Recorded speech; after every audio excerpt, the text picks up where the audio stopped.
내년 하반기부터 2022년까지 수도권의 공공분양 아파트 6만 가구에 대한 사전 청약이 진행됩니다. 태능, 과천 등 알짜는 빠졌다는 평가도 나옵니다. 추미애 장관이 보좌관에 자신의 딸 비자 발급 관련 지시를 상당히 구체적으로 내린 것으로 확인됐습니다. 당초 한국에 주재한 프랑스 대사관과 접촉하려고 했지만 여의치 않자 자신의 지위를 이용해 외교부에 청탁하는 것으로 우회한 겁니다.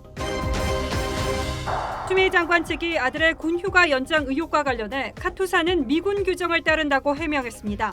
국방부와 군은 국회에 제출한 자료에서 카투사의 휴가는 육군 규정을 따른다고 했습니다. 의사국시 첫날 하루 최대 108명까지 시험을 치렀던 곳은 6명이 자리했습니다. 시험에 응시하지 않은 의대생의 저항 의지가 강해 의정 간 갈등을 접점을 찾지 못하고 있습니다. 청와대 홍보수석을 지낸 윤영찬 민주당 의원이 야당 관련 기사가 포털사이트 메인에 오르자 해당 포털에 항의하라며 들어오라고 하라는 메시지를 보내는 모습이 포착됐습니다. 주점이 닫는 밤 9시 이후 한강공원에서 음주가 늘어나자 여의도와 뚝섬, 반포공원 등 시민들이 많이 찾는 공원에 출입을 막기로 했습니다.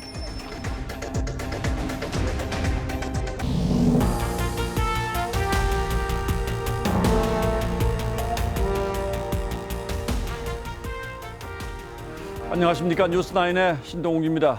오늘은 기대 반 우려 반이긴 합니다만 모처럼 좀 반가운 소식으로 뉴스를 시작해 보겠습니다. 정부가 새로 짓는 수도권 6만 가구에 대한 사전 청약을 내년 7월부터 받겠다고 발표했습니다. 젊은 층 주택 실수요자들의 이른바 패닉 바잉을 막기 위해서 일종의 예약을 받겠다는 겁니다.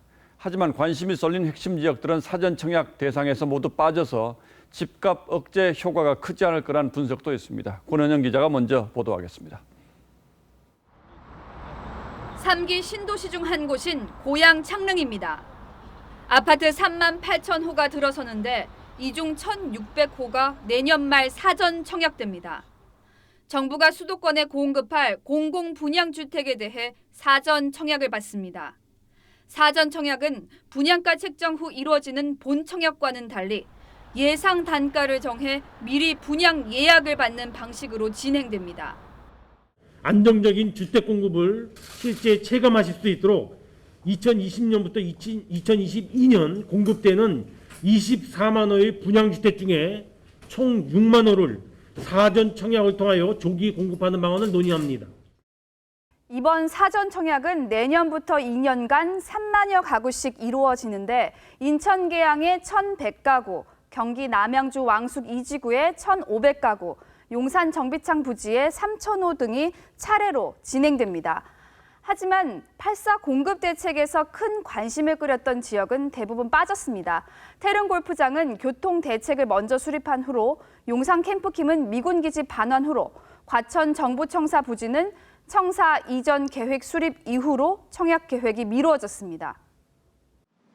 어느 정도 심리적 안정 효과가 있겠지만 전세난을 부추기고 핵심 요지의 사업지가 빠졌기 때문에 근본 대책으로는 한계가 있고 사전 청약은 무주택자를 대상으로 하는데 본 청약 때까지 무주택 신분을 유지해야 합니다. TV조선 권은영입니다. 자, 그런데 이 계획을 발표하던 홍남기 경제부총리의 말이 또 논란을 불렀습니다. 8사 부동산 대책 이후 집값이 안정되고 있다고 했습니다. 그래서 저희 취재진이 확인을 해봤더니 높은 가격으로 거래된 건 빼고 낮은 가격으로 거래된 경우, 즉 급매물의 예를 들어서 말한 것으로 드러났습니다. 부동산 정책의 정부 책임자들이 이런 식의 아전 인수식 해석을 내놓은 게 처음은 아니죠. 김주영 기자가 보도합니다. 홍남기 경제부총리는 오늘 8사 공급 대책 이후 시장 안정 성과가 나타나고 있다고 진단했습니다. 최근 실거래 통계 확인 결과 상당 지역에서 가격이 하락한 거래도 나타나는 등 시장에서 쏠림 현상이 많이 완화된 것으로 파악됩니다. 구체적으로 가격이 떨어진 사례도 거론했습니다. 서초구 반포자이 85제곱미터는 7월 초 28억 5천만 원에서 8월 24억 4천만 원으로 하락했다고 밝혔습니다. 하지만 이 아파트 216제곱미터는 직전 거래보다 2억 원 오른 신고가를 지난달에 썼습니다. 알고 보니 홍 부총리가 사례로 든 매물은 법인이 내놓은 급매물일 가능성이 높았습니다. 법인 물건이었는데 자기네들끼리 A사 부동산을 끼고 그 내부자 거래 정도로 계약을 한 것 같아요. 홍 부총리가 14억 원에서 11억 원으로 떨어졌다고 언급한 마포 레미안 푸르지오 60제곱미터형. 같은 평형 매물이 나흘 뒤 14억 원에 거래됐습니다. 이 아파트의 115제곱미터형은 지난달 18억 8,500만 원에 거래되며 신고가를 경신하기도 했습니다. 적어도 정부에서 판단하려면은 실거래가 외에도 KB 지수라든가 그런 다양한 지수를 같이 보고 시장을 종합적으로 판단해야 합니다. 정부가 오늘 제시한 예시 4개는 모두 월 평균 가격이 아닌 7월 최고가와 8월 최저가 거래를 비교한 결과여서 입맛에 맞는 자료를 취사 선택했다는 논란에서 자유롭기 어려울 전망입니다. TV조선 김주영입니다. 추미애 장관이 보좌관을 동원해서 딸의 유학 비자를 빨리 처리해달라며 외교부에 청탁 전화를 했다는 의혹 어제 전해드렸는데 추 장관 지시로 이 비자 문제 해결에 나섰던 당시 보좌관이 보다 구체적인 상황을 추가로 증언했습니다. 추 장관이 딸 비자 문제를 해결하기 위해서 어디에 전화해야 하는지 알려주면서 아주 구체적으로 지시를 했다는 겁니다. 추 장관 측은 비자 문제는 청탁으로 해결할 수 없는 것이라면서도 추 장관의 지시가 있었는지에 대해서는 입장을 내지 않았습니다. 조정린 기자의 단독 보도입니다. 2017년 추미애 의원실 보좌관이었던 A씨는 추 장관이 딸의 유학 비자 문제를 처음엔 주한 프랑스 대사관에 연락해 알아보라고 했다고 털어놨습니다. 하지만 프랑스 대사관 측이 연락을 받지 않는다고 보고하자 추 장관이 이번에는 국회 외교부 협력관을 통해 문제를 해결하라고 지시했다고 했습니다. 추 장관이 구체적으로 연락 창구까지 지목해줬다는 겁니다. 이건 전화를 안 받아. 이렇게 얘기하니까 그러면은 외교부에 한번 연락해라. 외교부 연락관 통해서 한번 문제를 해결해라. A씨는 이후 추 장관 딸의 여권 사본을 받아 국회 협력관에게 전달했다고 말했습니다. 그쪽에서 이제 뭐 관련 자료를 주면 죽을 한국 대사관에 전달하겠다. 그리고 나서 제가 이제 여권 사본을 그분께 이제 보내드렸던 걸로 기억이 납니다. 외교부 김인철 대변인은 국회 협력관이 연락을 받았는지는 모르는 사항이라고 했습니다. 다만 외교부는 추 장관의 당시 보좌관이 국회 협력관이 아닌 외교부 본부에 비자 관련 문의 전화를 했고 일반적인 안내만 했다는 입장입니다. 추 장관 측은 오늘 각종 의혹에 대해 장문의 입장문을 내면서 비자 발급은 청탁으로 이루어질 수 없다고 말했습니다. 하지만 추 장관의 지시가 있었는지에 대해서는 밝히지 않았습니다. TV조선 조정린입니다. 추 장관 아들 서모 씨의 휴가 문제와 관련한 논란도 끊이지 않고 있습니다. 서 씨의 변호인이 서 씨의 경우는 육군 규정이 아닌 미육군 규정을 적용해야 한다는 내용의 입장문을 냈습니다. 즉 미육군 규정에 따라서 서 씨의 병가 연장은 심의 대상이 아니었고 휴가 관련 서류도 보존 기간 1년이 지났다는 게 서 씨 측의 주장입니다.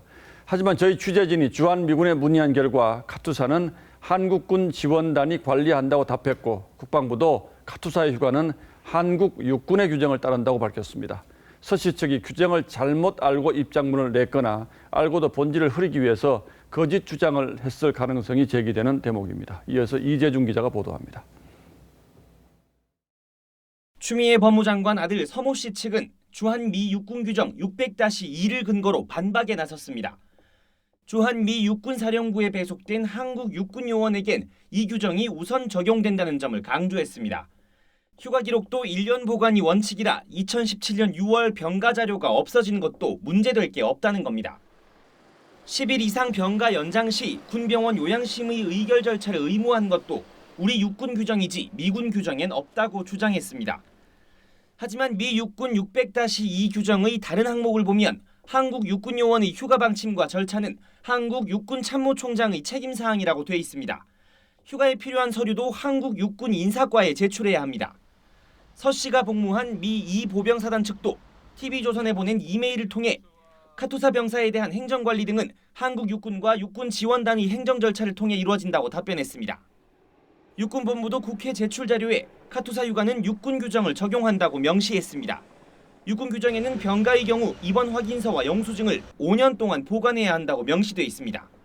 TV조선 이재중입니다. 예, 보신 것처럼 국방부나 육군도 추 장관 아들의 특혜성 휴가 논란 초기에는 카투사의 휴가는 육군 규정을 따른다는 원칙을 국회에서도 설명한 바 있습니다. 하지만 휴가 연장 과정에서 육군 규정을 어겼다는 보도가 쏟아지고 추 장관 측에서 카투사는 미 육군 규정을 따른다고 반박한 직후에는 수사 중인 사항이어서 답할 수 없다는 입장을 내놨습니다. 이게 바로 대한민국 국방부의 현 주소입니다. 윤동빈 기자가 취재했습니다.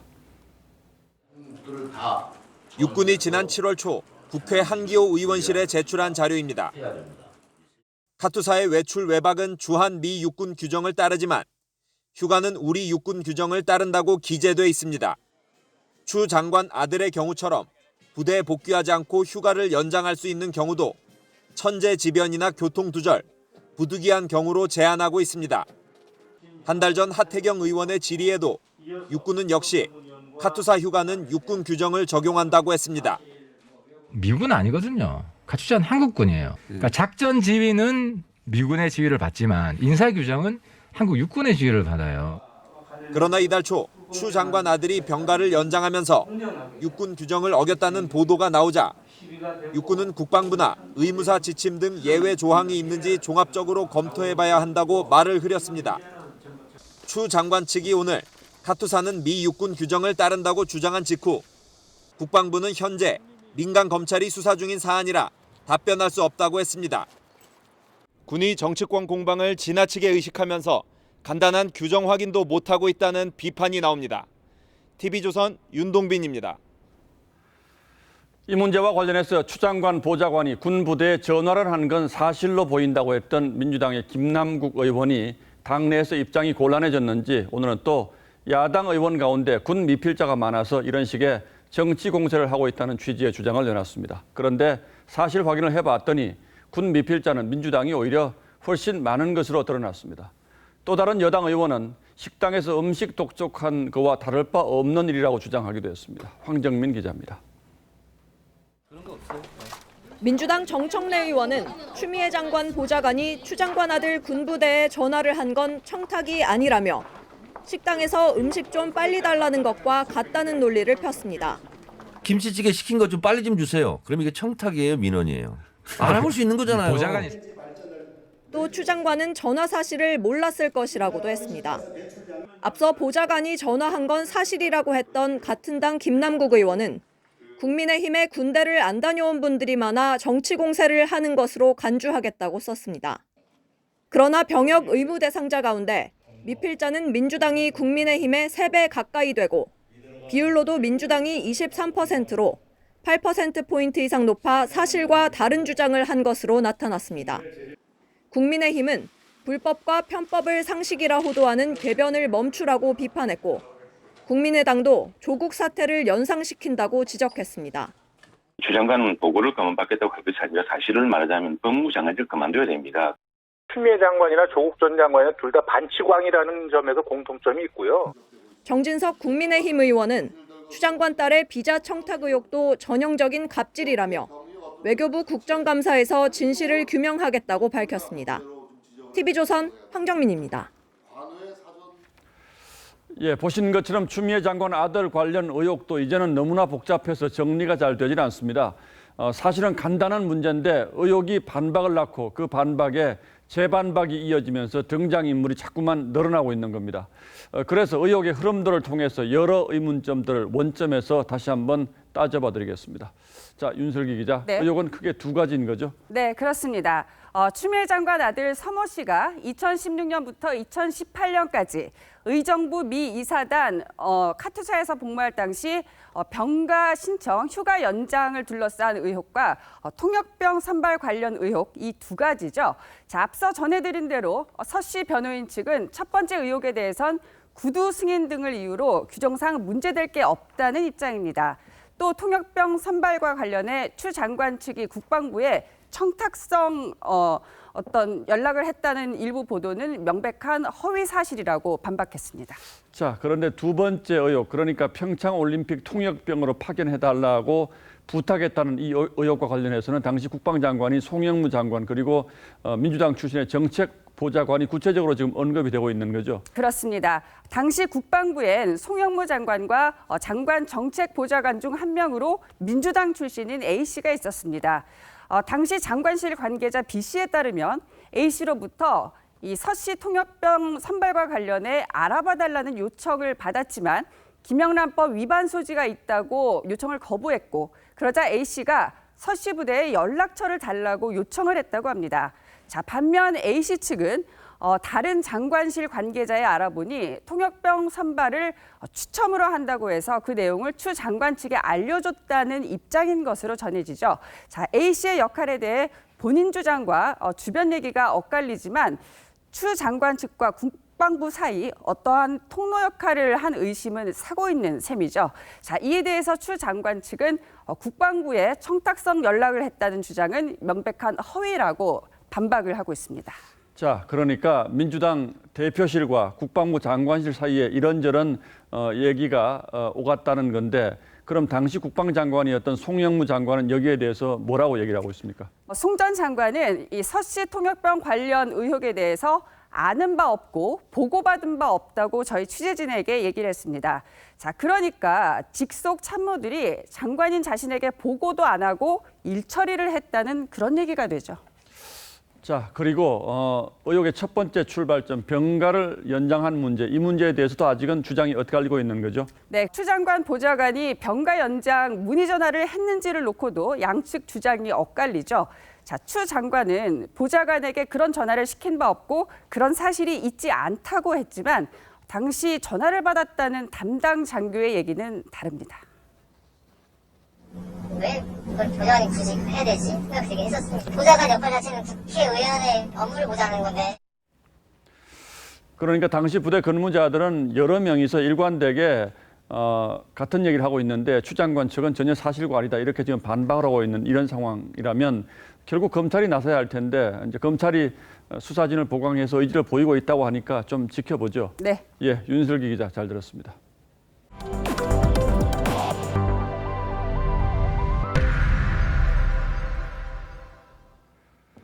코로나19 사망자가 하루 새 5명이 늘어서 총 341명이 됐습니다. 주목할 만한 점은 274명의 환자에게 첫 코로나19 치료제인 미국의 렘데시비르를 투약했는데 이 가운데 16명이 숨졌다는 사실입니다. 정부는 이에 따라 이달 중에 국내 항체 치료제 대량 생산에 들어갈 계획이라고 밝혔습니다. 이정현 기자가 취재했습니다. 지난 7월 국내에 도입된 유일한 치료제인 렘데시비르를 투약받은 위중증 환자는 274명입니다. 이들 가운데 16명이 숨졌습니다.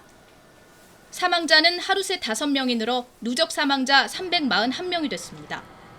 중증 또는 위중 환자 모니터링에 그전까지 확인되셨던 분은 4분이 되겠고요. 사망자가 늘어나자 방역당국은 국내 치료제 개발에도 속도를 내고 있습니다. 9월 중에는 상업용 항체 치료제 대량 생산을 계획하고 있습니다. 항체 치료제는 완치자의 혈장에서 추출한 항체를 이용해 만든 것으로 임상 1상은 마무리 단계고 2, 3상은 식약처가 허가 심사를 하고 있습니다. 결과가 좋으면 이르면 연말쯤 렘데시비르처럼 긴급 사용 승인을 받아 환자 투약이 가능해질 전망입니다. 혈장 치료제는 6개 의료기관에서 임상 2상 시험을 앞두고 있습니다. 방역당국은 백신도 내년 추석 전에 확보돼 접종이 이루어지길 기대한다고 밝혔습니다. 또 대구와 대전, 세종 등에서 채취한 시민들의 혈청 1,440건에 항체가 얼마나 들어있는지 2차 항체 조사 결과를 모레 발표할 계획입니다. TV조선 이정현입니다. 신규 확진자는 136명으로 엿새째 100명대를 유지하고 있습니다. 그러나 여전히 집단 감염이 문제입니다. 지난 2주간 52건의 집단 감염이 발생해서 8월 초에 비해 5배나 급증했고 교회에 이어서 성당과 다른 포교시설에도 집단 감염이 발생했습니다.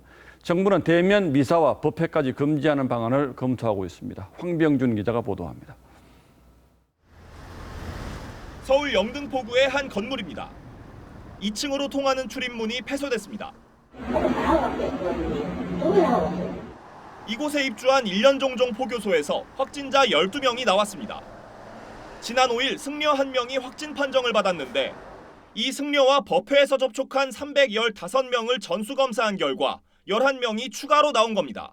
같은 공간에 오랫동안 계셨고 하기 때문에 확진자가 좀 많이 나와서 방역당국은 확진자를 제외한 승려와 신도 등 300여 명을 자가격리 조치했습니다. 서울 은평구의 수색성당에서도 교인과 지인 등 총 4명이 감염됐습니다. 방역 당국은 미사와 다과 모임에서 전파가 이뤄진 것으로 보고 있습니다.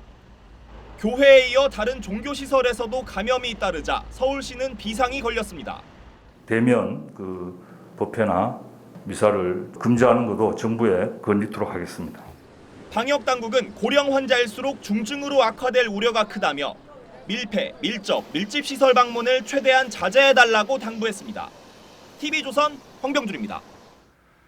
서울 강동구의 한 콜센터에서 나흘 만에 22명의 확진자가 나와서 서울시가 조사를 해봤더니 사무실 문 손잡이와 에어컨에서 코로나 바이러스가 검출됐습니다. 배상윤 기자가 취재했습니다. 강동구의 한 빌딩 8층에 있는 콜센터가 폐쇄됐습니다. 지난 4일 첫 확진자가 나온 뒤 나흘 만에 22명이 감염됐습니다. 콜센터 직원 20명 가운데 16명이 확진됐습니다. 서울시가 감염 경로를 밝히기 위해 콜센터 내부 시설물을 조사했더니 사무실 문 손잡이와 에어컨에서 코로나 바이러스가 검출됐습니다. 한 건은 해당 콜센터가 사용 중인 8층 사무실 문 손잡이, 또 한 건은 8층 에어컨에서 서울시 조사 결과 이 콜센터 직원들은 사무실에서 마스크를 제대로 쓰지 않았고 거리두기도 하지 않은 것으로 드러났습니다.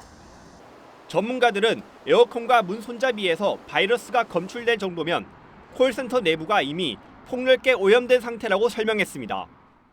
이제 확진 환자가 여러 명이서 왔다 갔다 하면서 광범위한 환경 오염이 되고 그러면서 이제 감염이 촉진됐을 거다라는 거 보여주는 거죠. 방역 당국은 사무실과 학교 등 실내에서는 2시간마다 한 번 이상씩 환기를 해야 한다고 당부했습니다. TV조선 배상윤입니다. 사회적 거리두기 2.5단계가 시행되면서 음식점과 술집이 9시 이후로는 문을 닫자 시민들이 한강공원으로 몰리고 있습니다. 태풍이 지나가고 날씨가 서늘해지면서는 낮에도 마찬가지죠. 급기야 서울시가 오늘부터 사람들이 많이 몰리는 일부 한강공원의 출입을 통제했습니다. 한지연 기자가 취재했습니다. 뚝섬 한강공원. 음료를 손에 쥔 시민들이 삼삼오오 모여 대화를 나눕니다. 잠시 후 한강공원 관계자들이 공원 곳곳에 출입 통제선을 치자 저쪽으로 나가주십시오. 나가야죠. 공원을 빠져나갑니다. 아니요. 저희 와서 처음 들었어요. 서울시는 오늘 낮 2시부터 뚝섬, 여의도, 반포 한강공원 내 일부 밀집 구역을 통제했습니다. 최근 카페와 술집 등 통제로 시민들이 한강공원으로 몰려 감염 위험이 높아지자 초강수 조치를 내린 겁니다. 서울시는 한강공원 내 모든 주차장도 밤 9시부터 문을 닫도록 했습니다. 지난 주말엔 밤 9시 이후 한강 주차장이 차로 가득했고 주차장에 돗자리를 펴놓고 술을 마시기도 했는데 오늘부터 전면 금지되는 겁니다. 정부는 한강공원에서 감염 사례는 아직 없지만 야외라도 마스크를 안 쓰면 위험하다고 경고했습니다. 많은 사람이 모이는 모임 자체를 이제 고수부지에서 열지 않는 것이 좋겠고 한강공원 내 매점 28곳과 카페 7곳도 매일 밤 9시에 문을 닫기로 하는 등 서울시의 조치에 적극 협력하기로 했습니다. TV조선 한지은입니다. 자, 이런 가운데 중국 정부가 지난 3주 동안 코로나19 신규 확진자가 전혀 나오지 않았다며 사실상의 종식 선언을 했습니다. 코로나19 전쟁에서 중대한 성과를 거뒀다고 자화자찬하며 방역 담당자들에게는 훈장까지 수여했죠. 하지만 전 세계는 이 말을 그대로 믿을 수 없다는 분위기입니다. 송무빈 기자가 그 이유를 취재했습니다. 방역 표창대회가 열린 중국 인민대회당. 붉은 꽃을 단 인사들이 박수갈채를 보냅니다. 시진핑 주석은 코로나19와의 전쟁에서 승리했다며 자화자찬했습니다. 付出巨大努力取得抗击新冠肺炎疫情斗争重大战略成果 확진자 수가 23일째 0이라고 발표한 중국 당국이 사실상 코로나 종식을 선언한 걸로 풀이됩니다. 통계 조작 의혹에 대해서는 재차 부인했습니다. 我们本着公开透明负责任的态度积极履行国际义务 중국 보건당국 공정원의 중난산 원사는 최고 영예인 공화국 훈장을 받았습니다. 하지만 중국의 통계를 액면 그대로 믿을 수 없다는 지적이 많습니다. 지난달 16일 이후 중국에서 들어온 입국자 가운데 5명이 확진 판정을 받았습니다. 2명은 내국인, 3명은 중국인입니다. 국내 입국 검사에서 확진 판정을 받은 건데 이는 중국에 드러나지 않은 확진자가 여전히 많다는 의미입니다. 또 중국은 무증상 감염자는 확진자 통계에 잡지 않고 있습니다. 보여주기식 행사를 통해 흐트러진 민심을 다잡으려 한 거라는 평가도 있습니다. TV조선 송무빈입니다. 태풍 바비에 이어서 마이삭, 하이선이 연달아 몰아치면서 지역 곳곳은 말 그대로 쑥대밭입니다. 먼저 동해안 상황을 전해드리면 만든 지 1년 된 방파제가 부서졌고 해안도로가 무너졌습니다. 태풍으로 인한 파도의 위력이 상당했다는 게 절감되는데 먼저 이민재 기자가 피해 상황 전하겠습니다. 방파제를 덮친 파도가 해안도로를 넘어 강에까지 들이칩니다. 울산에는 어제 높이 15m에 이르는 파도가 해안가를 덮쳤습니다. 파도에 휩쓸린 마을은 쑥대밭으로 변했습니다. 태풍을 피해 육지로 올려놓은 어섬 밑바닥에 구멍이 뚫렸고 여기 많이 났고 여기도 2m 여기도. 파도를 막아주던 방파제도 부서졌습니다. 이 방파제는 지은 지 1년도 채 되지 않았지만 태풍에 맥없이 무너졌습니다. 태풍 피해를 줄이려 안간힘을 썼지만 물거품이 됐습니다. 잠을 못 자고 지금 며칠째 행겨 다라가 지난 3일날부터 우리는 사실 그 전에 2일날부터 배 올리고 묵가가 했는데 우와! 해안가에 가까운 부산 기장의 한 마을에도 방파제를 넘은 파도가 집 마당까지 밀려들었습니다. 뭔가 놔도 이 문이 밀고 들어오면서 한강이 돼버립니다. 파도의 위력에 해안도로는 산산조각이 났습니다. 파도가 팍 치니까 밑에 가가 뿡 떠갖고 이리 올라오는 거예요. 덩어리가 이리 다 올라왔어요. 연거푸 닥친 태풍에 해안마을 주민들의 한숨 소리가 커지고 있습니다. TV조선 이민재입니다. 경주의 한 바닷가 마을도 방파제가 무너지는 피해를 입었는데 이 무너진 방파제에 아예 마을이 물에 잠겨버렸습니다. 주민들은 이번 태풍이 워낙 강했던 걸 감안하더라도 이렇게 마을이 물에 잠긴 적은 없다면서 공원을 조성하면서 바뀌어버린 방파제의 위치가 파도를 막는 방파제 본연의 역할을 하지 못하게 했다는 주장입니다. 이심철 기자가 현장 취재를 바탕으로 좀 더 자세히 전하겠습니다. 거친 파도가 방파제를 집어삼킵니다. 방파제 앞 공원도 마을 골목길도 온통 물바다로 변했습니다. 바닷물이 휩쓴 공원은 형체도 알아보기 어려울 정도입니다. 방파제를 넘은 파도 때문에 공원이었던 이곳은 흙과 콘크리트 구조물이 휩쓸려 버렸습니다. 마을 주민들은 지난 2018년 남방파제를 새로 짓고 공원을 만든 것이 원인이라고 말합니다. 70평을 살아와도 이래기는 처음입니다. 저 방파제 저 공원 생기고부터 그래야 돼요.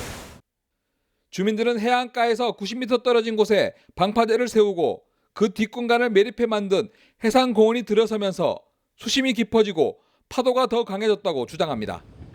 자연 암석이 많았어요, 바다에. 자연석에서 파도를 가도 전부 다 부숴주니까 이렇게 심하게 이렇게는 안 당했거든요. 경주시는 남방파제에 부딪힌 파도가 해상공원 앞 파도와 겹치면서 월파 피해를 키운 것으로 보고 있습니다.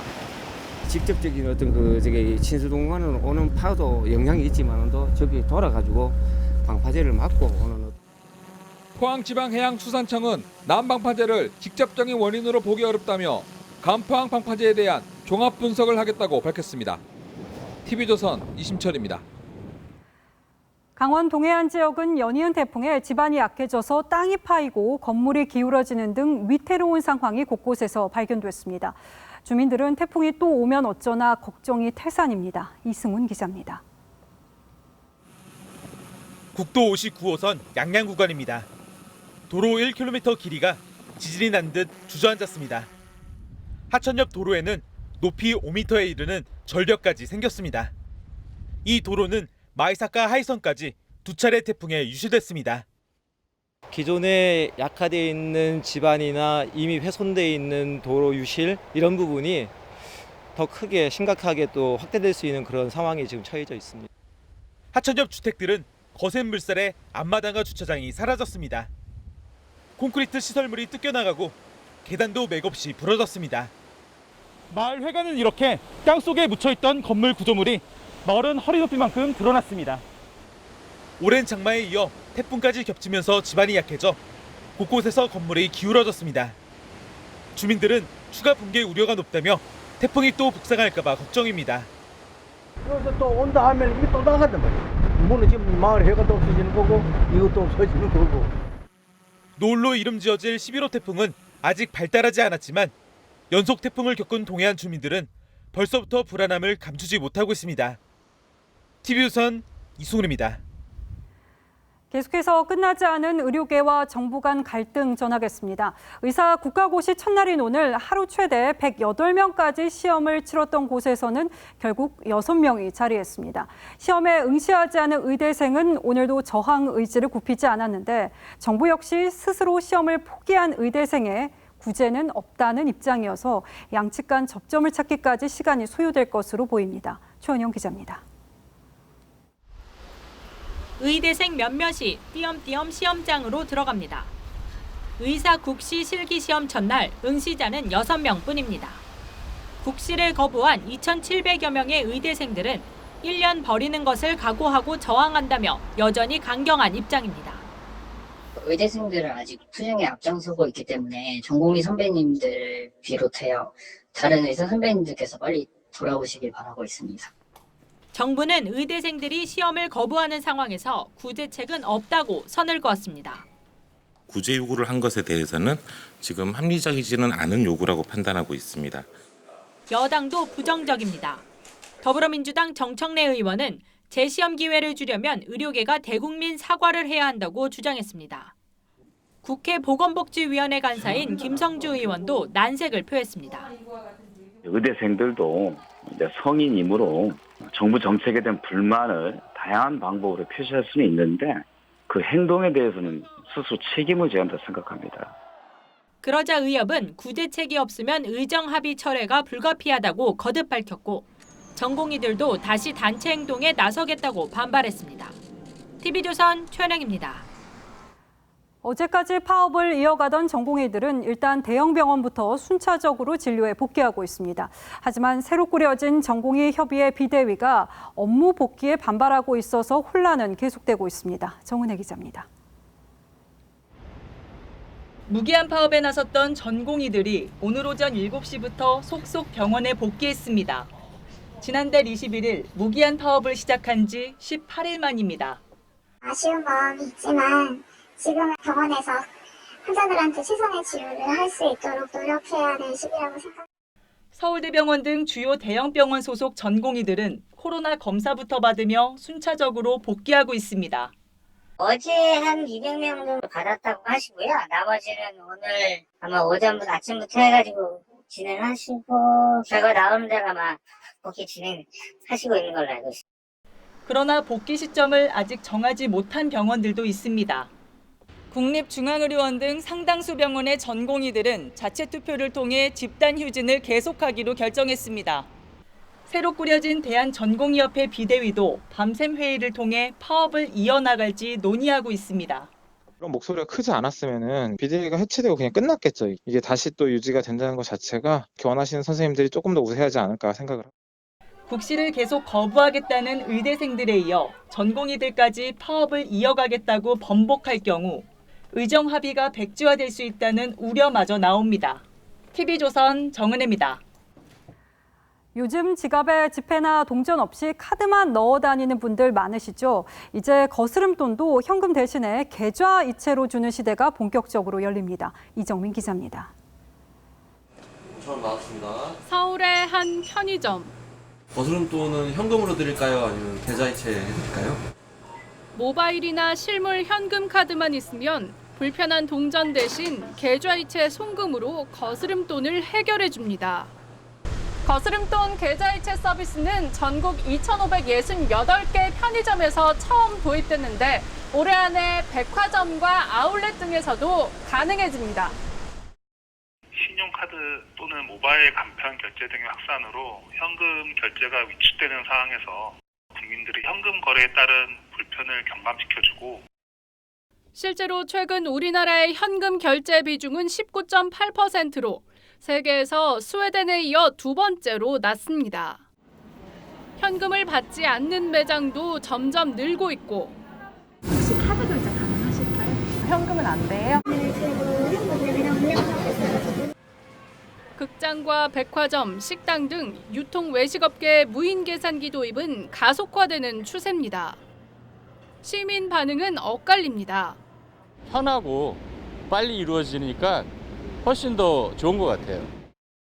소비자가 다양하게 선택권을 가지고 현금도 지급할 수 있도록 이렇게 돼야지 나이가 먹을수록 특히 모바일 결제 같은 건 어렵고 70대 이상 노년층의 신용카드 보유 비율은 40%대, 앱카드 등 간편 결제 이용률은 1%대에 불과해 현금 실종이 고령자의 금융 소외를 가중시킬 거란 우려도 커지고 있습니다. TV조선 이정민입니다.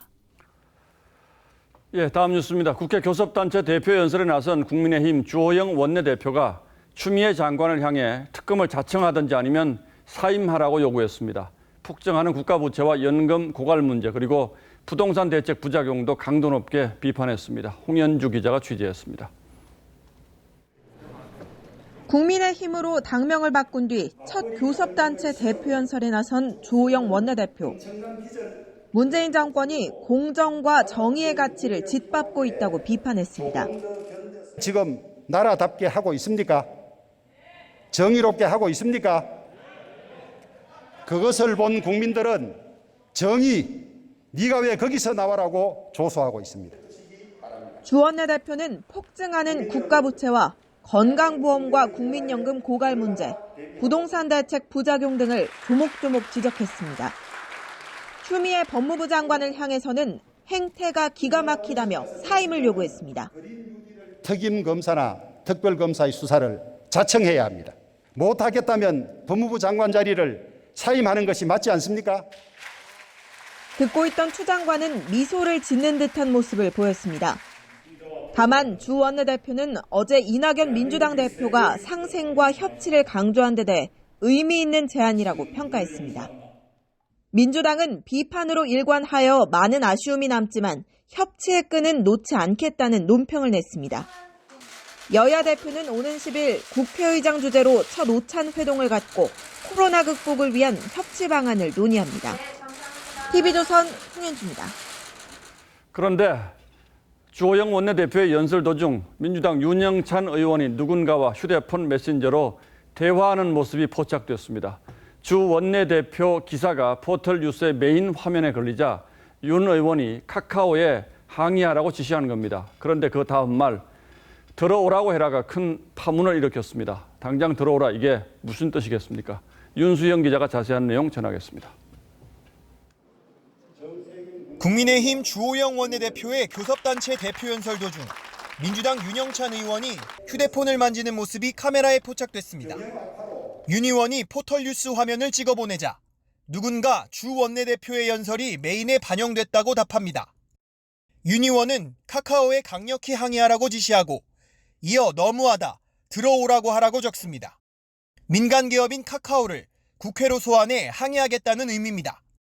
이에 대해 윤 의원은 어제 이낙연 대표의 연설 기사는 포털에 안 떴는데 주 원내대표 기사는 바로 떴다며 과방위원으로서 기계적 균형에 대해 항의할 수 있는 것이라고 밝혔습니다. 윤 의원은 네이버 부사장 출신으로 청와대 소통수석을 지냈습니다. 국민의힘은 집권 여당이 포털을 통한 여론 통제를 시도한다며 청와대에서도 그리 했냐고 비판했습니다. 언론에 대한 갑질이자 포털 장악의 민낯이 적나라하게 드러났다고 생각합니다.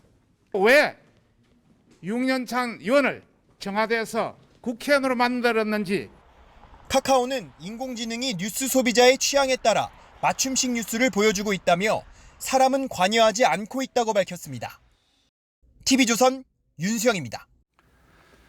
국책연구기관인 KDI가 올해 성장률 전망치를 0.2%에서 마이너스 1.1%로 내렸습니다. 이런 가운데 정부가 이번 주 4차 추경을 포함한 9조 원 규모의 민생 안정 대책을 내놓을 예정입니다. 사정이 급하긴 합니다만 나라 곳간 사정도 외면하기 어려운 상황으로 내몰리고 있습니다. 송병철 기자입니다. 올해 네 번째로 추진되는 추가 경정 예산안 규모는 약 7조 원. 정부는 여기에 예비비 등을 활용한 1조 원대 경기 대책까지 포함해 최대 9조 원의 민생 안정책을 준비 중입니다. 핵심은 2차 재난지원금입니다. 피해가 크게 발생하는 계층을 중심으로 사각지대 없이 맞춤형 지원 방안을 마련하겠습니다. 매출에 타격을 입은 자영업자들에게 차등 지급하는 방안을 검토 중인데 정부 방침에 따라 휴업했던 곳엔 최대 200만 원을, 영업을 축소했던 곳엔 100만 원을 주는 방안이 논의되고 있습니다. 청년층에게는 구직 지원금과 통신비 지원이 검토되고 있습니다. 기업들도 그렇고 가게도 그렇고 현재 상황을 아마 버티기가 힘들 거라고 보기 때문에 올해나 내년이나 아마 비슷할 것 같아요. 불가피하다고는 하지만 거듭된 추경으로 재정 적자는 늘고 있습니다. 올해 7월까지 관리재정 수지 적자는 98조 1천억 원, 사상 최대치입니다. 경기 전망은 더욱 암울해졌습니다. 한국개발연구원 KDI는 올해 성장률 전망치를 0.2%에서 마이너스 1.1%로 낮췄습니다. 코로나19가 빠르게 재확산되면서 경제 성장률이 더 낮아지고 경기 회복도 지체될 가능성이 높아졌습니다. 정부의 4차 추경안은 이번 주 발표될 예정입니다. TV조선 송병철입니다. 삼성전자와 SK하이닉스가 화웨이에 대한 반도체 공급을 중단할 전망입니다. 미국의 추가 화웨이 제재에 따른 조치인데 두 기업 모두 화웨이가 핵심 공급처인 만큼 적지 않은 타격이 예상됩니다. 장혁수 기자입니다. 삼성전자와 SK하이닉스가 오는 15일부터 중국 화웨이의 반도체 수출을 중단할 것으로 보입니다. 미국 상무부가 지난달 17일 미국 기술이 사용된 반도체는 사전 승인 없이 화웨이에 판매할 수 없도록 규제했기 때문입니다. 국내 반도체 업계는 미국 상무부의 발표 이후 화웨이와의 거래 승인을 신청했거나 할 전망이지만 미국의 화웨이에 대한 제재 의지가 강해 승인 여부가 미지수인 상황입니다. 화웨이는 삼성전자의 5대 공급사 중 하나이며 SK하이닉스의 매출 가운데 화웨이가 차지하는 비중은 약 11%로 알려졌습니다. 또한 화웨이의 반도체 구매가 중단되면 메모리 시장도 악화할 것으로 예측됩니다. 미중 갈등의 그림자가 결국 한국 경제의 중추인 반도체에도 들이우게 됐습니다. TV조선 장혁수입니다. 지난 주말 홍콩에서 국가보안법 시행 이후 가장 큰 반정부 시위가 열렸습니다. 수백 명의 시민이 체포됐는데 12살 소녀가 제압당하는 영상이 퍼져나가면서 공분이 계속됩니다. 민주주의가 사라진 홍콩에 오늘의 포커스를 맞췄습니다. 마스크를 쓴 채 길을 걷던 소녀를 가로막는 경찰. 소녀가 빠져나가자 경찰이 뒤를 쫓습니다. 앞을 막아서는 다른 경찰. 소녀를 바닥에 밀치더니 위에서 찍어 누릅니다.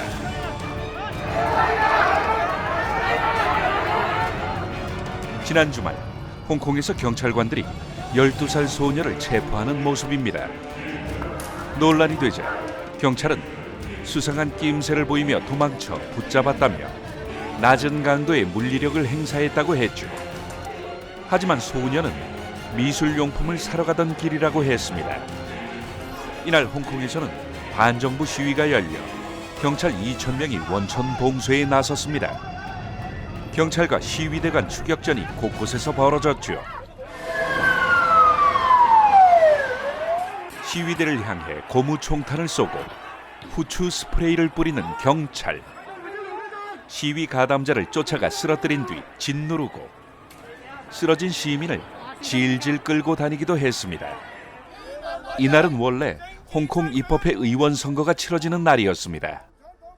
홍콩 정부가 코로나19를 이유로 선거를 1년 연기하자 이에 반발한 거죠. 시위 참가 혐의로 시민 289명이 체포됐습니다. We can see very clearly here is that even peaceful political protest is simply not tolerated by the authorities in Hong Kong. 지난 7월 1일 보안법이 시행된 뒤 반체제 인사들이 잇따라 체포되는 등 홍콩에서 정부 비판은 사실상 불가능해졌지만 이날 시위는 보안법 시행 이후 가장 큰 규모였습니다. 최근 홍콩 교육부는 고등학교 교과서에서 홍콩의 정치 체제를 삼권 분립으로 기술한 내용을 삭제했습니다.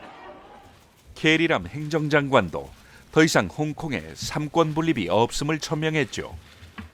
香港係冇三權分立，所以我係完全支持教育局局長嘅説法。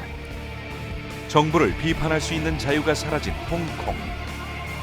삼권 분립이 부인되고 전염병을 빌미로 선거마저 연기되면서 시민들 눈앞에서 민주주의가 사라지고 있습니다. 뉴스9 포커스였습니다. 미국 콜로라도주 덴버 지역이 극단적인 날씨를 보이고 있습니다. 오늘은 40도에 육박하는 폭염이 몰아쳤는데 자고 일어나면 폭설에 파묻힐 거라는 기상예보가 나온 겁니다. 지구온난화가 영향을 미친 걸까요? 이유진 기자입니다.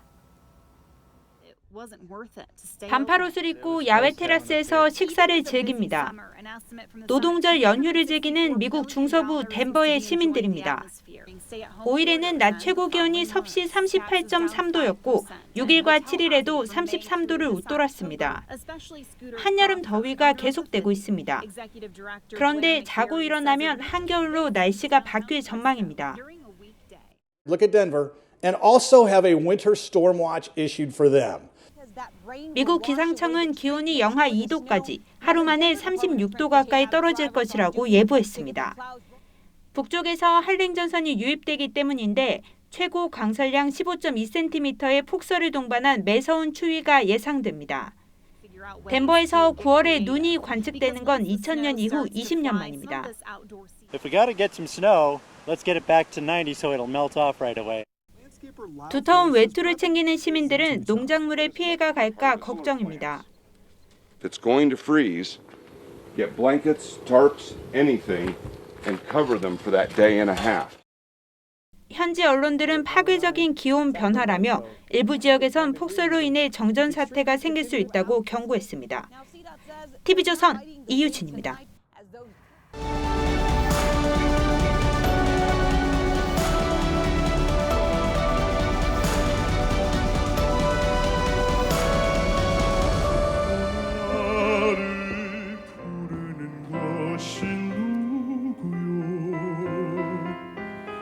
윤동주는 씻어는 것 말고는 할 수 있는 일이 없었던 식민지 청년의 암울하고 무기력한 시기를 무서운 시간이라고 했습니다. 한 번도 손들어 보지 못한 나를 손들어 표할 하늘도 없는 나를 차라리 부르지 말라고 탄식했습니다. 노 시인이 코로나 시대 비바람 먹구름의 어두운 하늘을 봅니다. 세상이 많이 헐거워졌다. 잡초가 무성해졌다. 가까운 사람 멀어지고 먼 사람은 더욱 멀어진 날들. 코로나에 포위된 삶의 신음소리가 여기저기서 터져나옵니다. 벼랑 끝에 내몰린 자영업자, 일자리 잃은 실업자, 집집마다 버리는 줄고 빚은 늘어갑니다.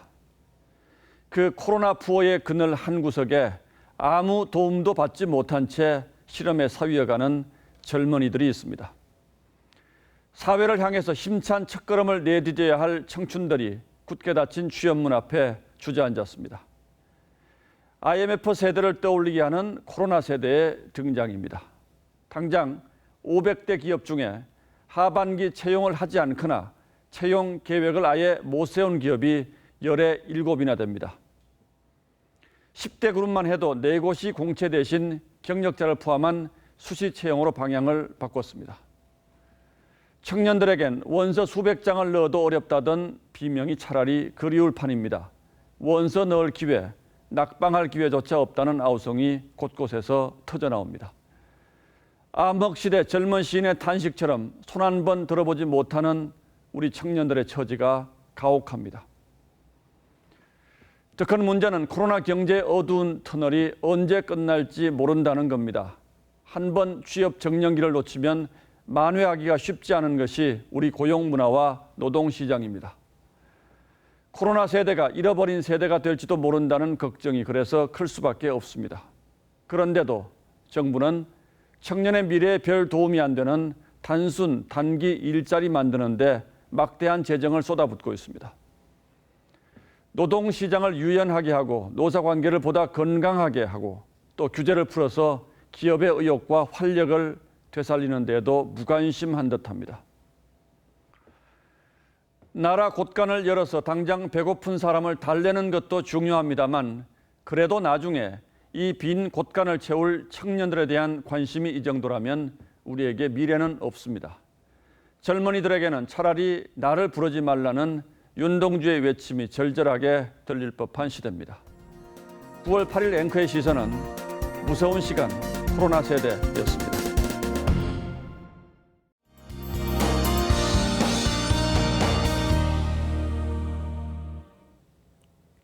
오늘은 태풍이 물러나고 이렇게 맑고 파란 하늘이 드러났습니다.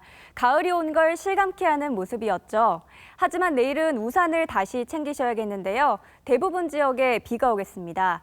강수량은 10에서 60mm 정도로 꽤 많은 편이고요. 한 번 내릴 때 요란하게 쏟아지겠습니다. 이어서 기온 살펴보겠습니다. 이제 아침에는 제법 선선하게 느껴지는데요. 내일 대부분 20도 정도에서 출발을 하겠고요. 한낮 기온은 서울이 25도, 대전 26도까지 오르겠습니다. 남부 지역은 전주 28도, 대구 30도 등으로 꽤 덥겠습니다. 중부지방은 목요일에도 또 한 차례 비가 내리겠고요. 이후에는 대체로 맑은 날씨가 펼쳐지겠습니다. 날씨였습니다. 9월 8일 화요일 뉴스9은 여기서 모두 마치겠습니다. 시청해주신 여러분 고맙습니다.